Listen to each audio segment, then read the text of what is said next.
ಬೇಕೆಂದು. ರಘು, ನಿನ್ನ ಸೊಸೆ ಕಾಂಚನ ಎಂದು ನನ್ನ ವೈರಿಯಾದ ಅಣ್ಣನ ಅರಮನೆಯನ್ನು ಸೇರಬೇಕು. ಅದು ಹೇಗೆ ರಾಜ್? ಹೇಳುತ್ತೇನೆ ಕೇಳು. ಮೊದಲು ನೀನು ಹೋಗಿ ಆ ಸಿಂಹನನ್ನು ಇಲ್ಲಿಗೆ ಬರುವಂತೆ ಮಾಡು. ಅವನು ಬರುವ ಸಮಯದಲ್ಲಿ ನಾನು ನಿನ್ನ ಸೊಸೆಯ ಮೇಲೆ ಬಲಾತ್ಕರಿಸುವಂತೆ ನಟನೆಯನ್ನು ಮಾಡುತ್ತೇನೆ. ಇದರಿಂದ ನಮಗೇನು ಲಾಭ ರಾಜ್?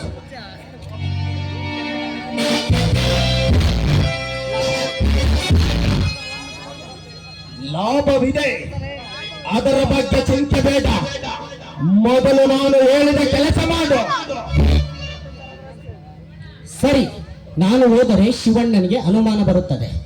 ಅದಕ್ಕಾಗಿಯೇ ಬೇರೆಯವರನ್ನು ಕಳಿಸಿ ಅವನಿಲ್ಲಿಗೆ ಬರುವಂತೆ ನಾನು ಮಾಡುತ್ತೇನೆ. ನಾನು ಬರುತ್ತೇನೆ ರಾಜ್. ಓಕೆ. ಹೇಳು ರಾಜ್, ಆ ಶಿವಣ್ಣನ ಮನೆಗೆ ಹೋದ್ಮೇಲೆ ನಾನೇನ್ ಮಾಡ್ಬೇಕು? ಕಾಂಚನ, ಆ ಶಿವಣ್ಣನ ಇಬ್ಬರ ತಮ್ಮಂದಿರಲ್ಲಿ ಒಬ್ಬನನ್ನು ನಿನ್ನ ಬಲೆಗೆ ಬೀಳಿಸಿಕೊಂಡು ನೆಪ ಮಾತ್ರಕ್ಕೆ ಮದುವೆಯಾಗಬೇಕು. ನಿನ್ನ ತಾಳಕ್ಕೆ ತಕ್ಕಂತೆ ಕುಡಿಯುವಂತೆ ಮಾಡಿ ಆ ಶಿವನ ಸರ್ವ ಆಸ್ತಿಯನ್ನು ನೀನು ಎತ್ತಿ ಹಾಕಬೇಕು.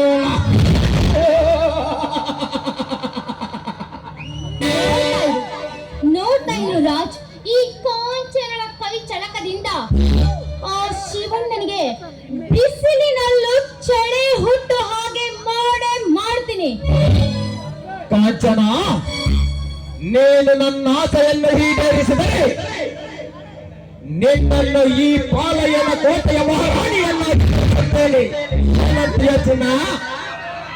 ರಾಜ್, ರಾಣಿಯಾಗಿ ಮೆರೆಯಬೇಕೆನ್ನುವುದೇ ನನ್ನ ಆಸೆ ಕೂಡ. ನಿಮ್ಮ ಆಸೆನ ಈಡೇರಿಸಲಿಲ್ಲ ಅಂದ್ರೆ ನಾನು ರಘುವಿನ ಸೊಸೆನೇ ಅಲ್ಲ. ಕಾಂಚನ, ಯಾವುದೇ ಕಾರಣಕ್ಕೂ ನೀನು ರಘುನ ಸೊಸೆ ಎಂದು ಗೊತ್ತಾಗಬಾರದು. ಅನುಮಾನ ಬಾರದ ರೀತಿಯಲ್ಲಿ ನೀನು ನಡೆದುಕೊಳ್ಳಬೇಕು. ಆಗಲಿ ರಾಜ್. ಓಹೋ, ಆ ಶಿವೆ ಬರುತ್ತಿದ್ದಾನೆ. ನಮ್ಮ ನಾಟಕವನ್ನು ಪ್ರಾರಂಭಿಸೋಣ.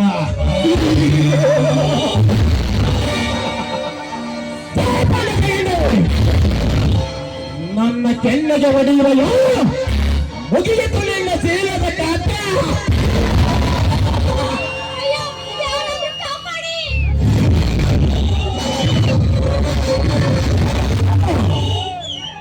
ಕೈ ಬಿಟ್ಟು ದೂರ ಸರಿದು ನಿಲ್ಲಲೇ ಮತ್ತೊಂದ.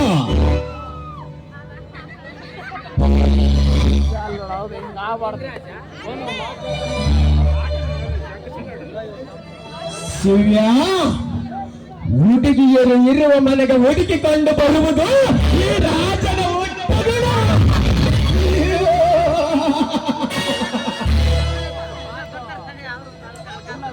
ಸುಮ್ಮನೆ ಇಲ್ಲಿಂದ ಹೊರಟು ಹೋಗು. ಸಾಕು ಮಾಡಲೇ ನಿನ್ನ ದೌರ್ಜನ್ಯ.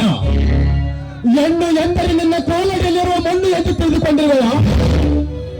ನನಗೆ ಜನ್ಮ ಕೊಟ್ಟವಳು ಹೆಣ್ಣು, ನನಗೆ ಹೆಂಡತಿಯಾಗಿ ಬಂದವಳು ಹೆಣ್ಣು, ನನಗೆ ಮಗಳಾಗಿ ಹುಟ್ಟಿದವಳು ಹೆಣ್ಣು. ಗಂಡಿನ ಜೀವನವೇ ಹೆಣ್ಣು ಎಂಬುದನ್ನು ಮರೆತು ಮಾತನಾಡುತ್ತಿರುವ ಮಾಲಿಗೆಟ್ಟವನು. ಹೆಣ್ಣು ಬೇಲಿನ ಕಣ್ಣು, ಹೆಣ್ಣು ಈ ಸಮಾಜದ ಕಣ್ಣು. ಹೆಣ್ಣು ಹಾದಿ ಶಕ್ತಿ ಎಂಬುದು ನಿನ್ನಂತ ತತ್ತ ಹೇಗೆ ಗೊತ್ತಾಗಬೇಕು? ಮರ್ಯಾದೆಯಿಂದ ಹೇಳುತ್ತೇನೆ, ಅವಳ ಹತ್ರ ಕ್ಷಮೆ ಕೇಳು. ಕ್ಷಮೆ.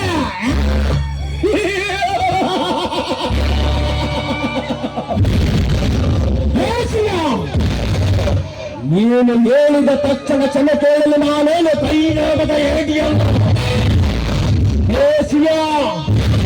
ನಾನು ಮನಸ್ಸು ಮಾಡಿದರೆ ನಿನ್ನ ಕಣ್ಣುಗಳಿಗೆ ಇವಳನ್ನು ಬೆತ್ತಲ ಮಾಡಿ ಇವಳ ಶೀಲ ಸುಡಬಲ್ಲ.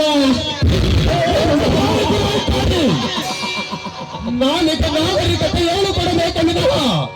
ಆ ನಾಗರಿಕತೆ ಎಲ್ಲ ನಾಲಿಗೆ ಹಿಡಿತವಾಗಿರಬೇಕು ವಿನಃ ಹಿಡಿತವಾಗಿರಬಾರದು.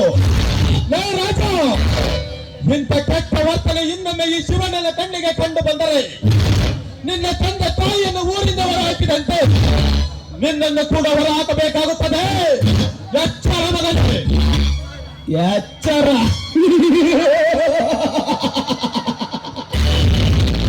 ನಿನ್ನ ಎಚ್ಚರದ ಮಾತಿಗೆ ಬೆಚ್ಚಿ ಬೀಳಲು ನಾನೇನು ಹಾಲು ಕೊಡುವ ಕಂಡನಲ್ಲ. ಏಸುವ, ನೀನು ಗಂಡಸೇ ಆಗಿದ್ದರೆ ನನ್ನನ್ನು ಊರಿನಿಂದ ಹೊರಗಡೆ ಮಾಡುತ್ತೇನೆ. ಏನೆಂದರೆ ಮಗನೇ, ನನಗೆ ಗಂಡಸ್ಥಾನದ ಬಗ್ಗೆ ಸೋಲಾಕೋಣ.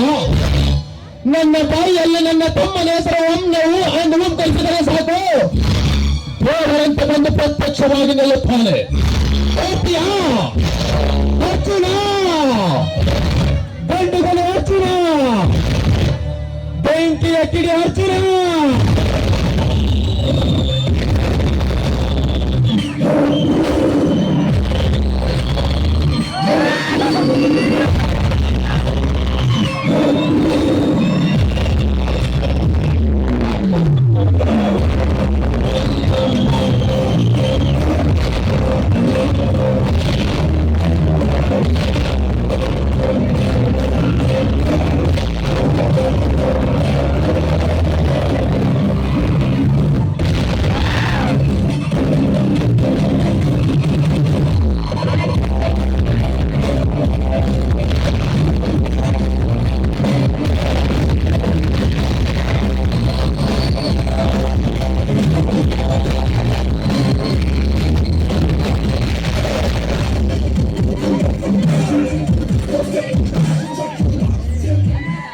ಜಗತ್ತಿಗೆ ಒಬ್ಬ ನೇತೃಪತಿಯಾಗಿರಬೇಕು.